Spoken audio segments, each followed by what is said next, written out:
Hi hi. അപ്പോൾ നമ്മൾ അവിടെ പോവല്ല, വണ്ടിയിൽ കയറിയിരുന്നത് എന്തിനാ വെച്ചാൽ വണ്ടി ഒന്ന് സ്റ്റാർട്ട് ചെയ്യാൻ വേണ്ടിയിട്ടാണ്. ഞാൻ ആഴ്ചയിൽ ഒരു 2 തവണയെങ്കിലും വണ്ടി സ്റ്റാർട്ട് ചെയ്യാറുണ്ട്. കാരണം ഇപ്പോൾ ലോക്ക്ഡൗൺ ആയതുകൊണ്ട് വണ്ടി ഓട്ടം കുറവാണ്. അപ്പോൾ ലോക്ക്ഡൗൺ സ്റ്റാർട്ട് ചെയ്തതിന് ശേഷം വണ്ടി എടുത്തിട്ടില്ല. പക്ഷെ ഞാൻ ഇടയ്ക്ക് ഇതുപോലെ സ്റ്റാർട്ട് ചെയ്തിടാറുണ്ട് വണ്ടി. അപ്പോൾ ഇതുപോലെ നിങ്ങളുടെയൊക്കെ വണ്ടികൾ വീട്ടിൽ ഇതുപോലെ കിടക്കുന്നുണ്ടാവും ഓടാതെ. അപ്പോൾ ഇങ്ങനെ 10-21 ദിവസത്തോളമായി. പിന്നെ ഇനി ലോക്ക്ഡൗൺ നീട്ടിയിട്ടുണ്ട്.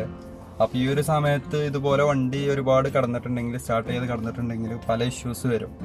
അപ്പോൾ അതിനെപ്പറ്റി ഒക്കെ പറയാൻ വേണ്ടിയിട്ടാണ് ഞാൻ ഈ ഒരു വീഡിയോ ചെയ്യണത്. നമ്മൾ എന്തായാലും വണ്ടി സ്റ്റാർട്ട് ചെയ്ത് ഒരു 10 മിനിറ്റ്, മിനിമം ഒരു 10 മിനിറ്റ് അല്ലെങ്കിൽ ഒരു 15 മിനിറ്റ് വണ്ടി സ്റ്റാർട്ടിങ്ങിൽ ഇടണം. എന്നാലേ വണ്ടി ഒന്ന് ചൂടാവും, വണ്ടീൻ്റെ ബാറ്ററി ഒന്ന് ചാർജ് ആവും, ഒക്കെ ചെയ്യുള്ളൂ. അപ്പോൾ തൽക്കാലം നമുക്ക് വണ്ടി ഒരു 10 മിനിറ്റ് സ്റ്റാർട്ട് ചെയ്തിടാം.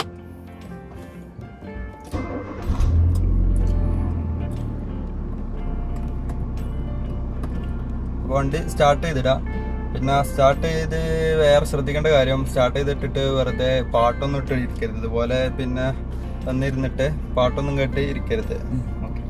പിന്നെ പാട്ടിൻ്റെ ആളാണല്ലോ, അപ്പോൾ പാട്ടിടുക അല്ലെങ്കിൽ വെറുതെ അതും ഓണാക്കി ലൈറ്റൊന്നും ഓണാക്കി ഇടരുത്.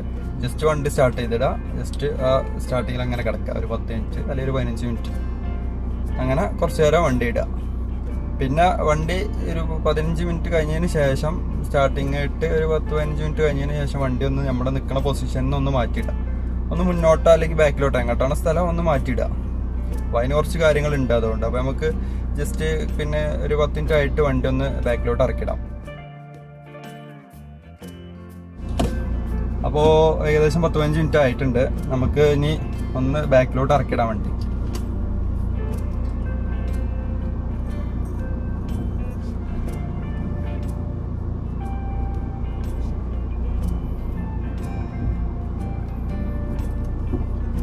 അപ്പോൾ ഇതുപോലെ ഒന്ന് വണ്ടി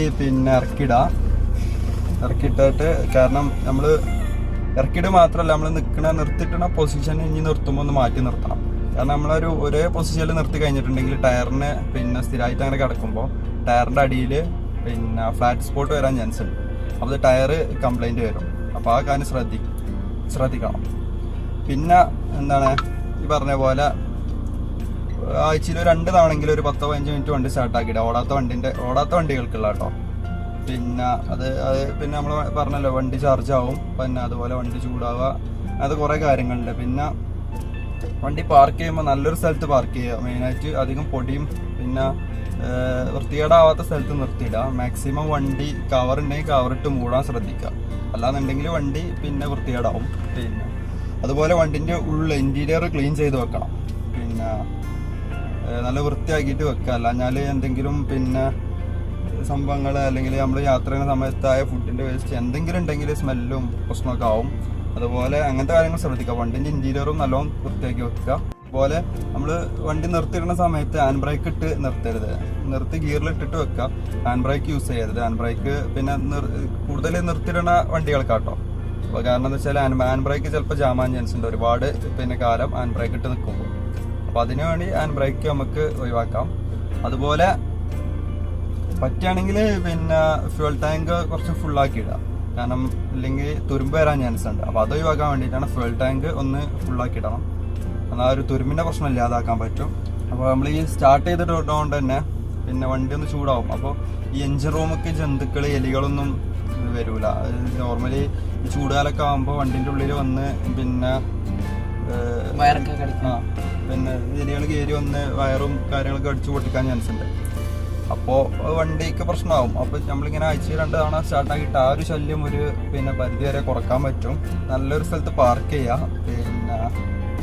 അതുപോലെ ബൈക്കിൻ്റെ കാര്യം ഇതുപോലെ തന്നെയാണ്. കറക്റ്റായിട്ട് സ്റ്റാർട്ട് ചെയ്യുക. ഓടാത്ത വണ്ടികളാണെങ്കിൽ സ്റ്റാർട്ട് ചെയ്തിട്ട് കുറച്ച് നേരം സെൻട്രൽ സ്റ്റാൻഡിൽ നിർത്താൻ ശ്രദ്ധിക്കുക. അങ്ങനെ ഇതുപോലുള്ള കാര്യങ്ങളൊക്കെ ബൈക്കിനും ശ്രദ്ധിക്കുക. ബൈക്കിൻ്റെ ഇപ്പം കൂടുതൽ ഡീറ്റെയിൽ ആയിട്ട് പറയണില്ല. ഇതുപോലെയൊക്കെ തന്നെയാണ് ബൈക്കിൻ്റെ ഇത് വരുന്നത്. പിന്നെ മെക്കാനിക്കലി ഒരുപാട് കാര്യങ്ങൾ വേറെ ചെയ്യേണ്ടതുണ്ട്. പക്ഷേ ഇതൊക്കെ എന്ന് പറഞ്ഞാൽ നമ്മൾ ഒരുപാട് കാലം തീരെ സ്റ്റാർട്ട് ചെയ്യാതെ നിർത്തുന്ന വണ്ടികളാണെങ്കിൽ ഒരുപാട് കാര്യങ്ങൾ ചെയ്യാനുണ്ട്. അതിൻ്റെ ആവശ്യമില്ല. കാരണം നമ്മളിതിപ്പോൾ ഏകദേശം ഒരു മാസമൊക്കെ മാക്സിമം നിർത്തുള്ളൂ. പക്ഷേ അതും നമ്മൾ ആഴ്ചയിൽ 2 തവണ സ്റ്റാർട്ട് ചെയ്യണമെന്നുണ്ടെങ്കിലും അധികം കാര്യങ്ങൾ ചെയ്യേണ്ട. അത്രയും സിമ്പിളായിട്ടുള്ള കുറച്ച് കാര്യങ്ങൾ ചെയ്താൽ മതി. അല്ലാണ്ട് ഒരുപാട് ഇപ്പോൾ നമുക്ക് വേണമെങ്കിൽ ബാറ്ററിന് പിന്നെ അതിൻ്റെ കേബിൾ വയർ ഊരി വെക്കാം, പിന്നെ സ്പാർക്ക് പ്ലഗുകൾ ഊരി വെക്കാം, അത് ക്ലീൻ ചെയ്ത് വെക്കാം. അതിൻ്റെ ഒന്നും ആവശ്യമില്ല. കാരണം നമ്മൾ പിന്നെ ഒരുപാട് നിർത്തി പോകുന്നില്ല വണ്ടി, നമ്മളിടയ്ക്ക് ഒന്ന് സ്റ്റാർട്ട് ചെയ്യുന്നുണ്ട്. അങ്ങനെ ആകുമ്പോൾ ഇത്രയും കാര്യങ്ങൾ ശ്രദ്ധിച്ചാൽ മതി. ലോക്ക്ഡൗൺ ആയതുകൊണ്ടുള്ള ഈ കാര്യങ്ങൾ ശ്രദ്ധിക്കുക. മാക്സിമം വണ്ടി സ്റ്റാർട്ട് ചെയ്ത് ഇടാൻ ശ്രദ്ധിക്കുക. അപ്പോൾ സ്റ്റാർട്ട് ചെയ്തിട്ടാൽ അത്തരം പ്രശ്നങ്ങളെ നമുക്ക് ഒഴിവാക്കാൻ പറ്റും. അല്ലാന്നുണ്ടെങ്കിൽ പല പ്രശ്നങ്ങളും വരും. മെക്കാനിക്കൽ കംപ്ലൈൻറ്റുകൾ വരും, പിന്നെ ഇലക്ട്രിക്കൽ പാർട്സിന് കംപ്ലൈൻറ്റ് വരും, അതുപോലെ ബാറ്ററി പിന്നെ ഡിസ്ചാർജ് ആയി പോകും. പിന്നെ നമ്മളിപ്പോൾ സ്റ്റാർട്ട് ചെയ്തൊന്ന് അങ്ങോട്ടും ഇങ്ങോട്ടൊക്കെ അനക്കുന്നത് കൊണ്ട് തന്നെ വണ്ടിക്കൊരു മൂവ്മെൻറ്റ് കിട്ടും, വണ്ടിൻ്റെ പാർട്സും കാര്യങ്ങളൊക്കെ ഒന്ന് വർക്ക് ചെയ്യും. അതുപോലെ പിന്നെ ലൂബ്രിക്കൻസും കാര്യങ്ങളൊക്കെ പിന്നെ കറക്റ്റ് ഒന്ന് സ്പ്രെഡ് ആവും. എഞ്ചിനും നല്ലതാണ്, എല്ലാ കാര്യങ്ങളും കൊണ്ടും നല്ലതാണ്. അപ്പോൾ വണ്ടി സ്റ്റാർട്ട് ചെയ്തിട്ടാൽ മതി. ഒരാഴ്ച 2 തവണയെങ്കിലും മിനിമം ഒരു 10-15 മിനിറ്റ് സ്റ്റാർട്ട് ചെയ്തിട്ടാണ്. അപ്പോൾ ആ കാര്യം ശ്രദ്ധിക്കുക. അപ്പോൾ എന്താ പറയുക, ഒരുപാട് നല്ല നല്ല വീഡിയോ ചെയ്യണമെന്നുണ്ട്. ലോക്ക്ഡൗൺ ആയി വീട്ടിലാണ്, അപ്പോൾ യാത്രാ വീഡിയോസും ചെയ്യാൻ പറ്റണില്ല. പിന്നെ കുക്കിംഗ് വീഡിയോ ആണ് ചെയ്യണത് ഇടയ്ക്ക്. അപ്പോൾ ഇതുപോലെ ഇങ്ങനത്തെ ചില്ലറ സിമ്പിൾ വീഡിയോസ് ചെയ്യാം. നിങ്ങളിപ്പോൾ വിചാരിക്കണ്ടാവും ഞാനെന്താ ഉണ്ടാത്തത്, അത് ഇപ്പൊ ഒക്കെ പറഞ്ഞു എനിക്കൊന്നും പറയാനില്ല, അതേ ഉണ്ടായിരുന്നത്. എന്തായാലും എന്തെങ്കിലും എനിക്ക് പിന്നെ ഡ്രൈവിംഗ് പഠിച്ചോ? പഠിക്കണ്ടേ? കുറച്ച് അറിയില്ല. പഠിക്കാം. കാരണം SLC കഴിഞ്ഞിട്ട് പഠിപ്പിച്ചാ കേട്ടോ. അപ്പോൾ വണ്ടിയിൽ കുറെ ഇങ്ങനത്തെ കാര്യങ്ങൾ ശ്രദ്ധിക്കാണ്ട്. പിന്നെ അപ്പോൾ അത് ശ്രദ്ധിക്കാൻ വണ്ടി ഡ്രൈവിംഗ് മാത്രം പഠിച്ചാൽ പോരാ. ഡ്രൈവിംഗ് പഠിക്കുമ്പോൾ വണ്ടിന്റെ ബേസിക് ആയിട്ടുള്ള ഒരുപാട് കാര്യങ്ങൾ പഠിക്കാണ്ട്. വണ്ടി ക്ലീനിങ്, വണ്ടി ഇതുപോലുള്ള കാര്യങ്ങൾ, വണ്ടിന്റെ ചെറിയ മെയിൻ്റനൻസ്, അത്തരം കാര്യങ്ങൾ ശ്രദ്ധിക്കണം. അപ്പോൾ അതും കൂടി പഠിക്കണം. അല്ല ഡ്രൈവിംഗ് പഠിച്ച് വണ്ടി എടുത്താണ്ട് റോട്ടിൽ ഇറങ്ങിയാൽ പോരാ. അതുപോലെ നിയമം പാലിക്കണം. നിയമം പാലിക്കുക. വണ്ടി ഓടിച്ചു പോവാണെങ്കിൽ സീറ്റ് ബെൽറ്റ് യൂസ് ചെയ്യണം. രണ്ടാളും സീറ്റ് ബെൽറ്റ് കറക്റ്റായിട്ട് യൂസ് ചെയ്യുക. ഓവർ സ്പീഡിങ് പാടില്ല. ഒരുപാട് അതായത് പിന്നെ എന്തൊക്കെ നിയമങ്ങളിലൊക്കെ പാലിച്ചു പോവാ. ശ്രദ്ധിച്ച് വണ്ടി ഓടിക്കുക. പിന്നെ നമ്മൾ വണ്ടി കയറിയിരുന്നാല് എന്താ, പിന്നെ അത് ഡ്രൈവർ സീറ്റിൽ കയറിയിരുന്നാൽ പിന്നെ ഓപ്പോസിറ്റ് വരുന്ന എല്ലാവരും ഒരു ശത്രുക്കളെ പോലെ കാണുന്നൊരു അവസ്ഥ ഉണ്ട്. അങ്ങനെ ചെയ്യരുത്. എല്ലാവർക്കും പരിഗണന കൊടുക്കണം. റോട്ടിലുള്ള എല്ലാ വണ്ടികൾക്കും പരിഗണന കൊടുക്കണം. വണ്ടികളിലായാലും ആളുകളായാലും എന്തായാലും പിന്നെ പരിഗണിക്കണം. എല്ലാവരും മുൻഗണന കൊടുക്കണം. അപ്പോൾ വളരെ സേഫായിട്ട് വണ്ടി ഓടിക്കുക. ഇത്തരം കാര്യങ്ങൾ ശ്രദ്ധിക്കുക. സേഫായിട്ട് ഇപ്പോൾ വീട്ടിലിരിക്കുക. പിന്നെ ലോക്ക്ഡൗൺ മാറുന്നത് വരെ. അപ്പോൾ ലോക്ക്ഡൗൺ മാറട്ടെ, കൊറോണ മാറട്ടെ എന്ന് പിന്നെ പ്രാർത്ഥിക്കാം. അപ്പോൾ തൽക്കാലം ഈ വീഡിയോ ഞങ്ങൾ ഇവിടെ വെച്ച് എൻഡ് ചെയ്യാണ്. അപ്പോൾ ഞാൻ അടുത്ത വീഡിയോയിൽ കാണാം. അപ്പോൾ അതുവരേക്കും ബൈ.